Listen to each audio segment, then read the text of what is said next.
Changeant de registre, faire des hydrocarbures un secteur incitatif et attractif aux investissements, ceci au respect des normes environnementales qui prennent en compte le développement durable et les droits des communautés locales. C'est le pari que se fixe la société civile impliquée dans la question des ressources naturelles. Elle vient à l'issue d'une conférence de presse tenue ce jeudi dévoiler ses amendements à la proposition de loi portant régime général des hydrocarbures. Bibi Chingwa pour le reportage. La gestion des ressources naturelles ne laisse pas indifférentes les organisations des forces.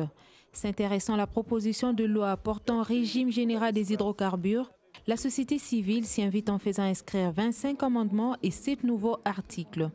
La pertinence de cette démarche a été exposée devant la presse pour insister sur le fait que le secteur des hydrocarbures doit être incitatif et attractif aux investissements. Nous voulons une nouvelle loi qui doit établir un nouveau système juridique avec un nouveau régime fiscal. L'État se contente des royalties qu'il perçoit par-ci par-là auprès de ces opérateurs-là.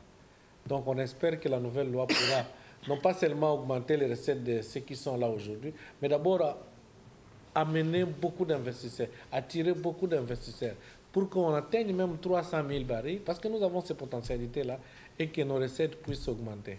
Cet espoir d'un développement économique exige une législation efficace qui tient en compte les intérêts des faibles. Et nous avons aussi pensé à ce que les organisations de la société civile puissent défendre les intérêts des faibles, parce qu'ils n'ont pas qualité pour rester en justice pour ces faibles, pour les communautés locales, mais qu'au moins que la loi reconnaisse cette qualité-là aux organisations de la société civile pour défendre les intérêts communs.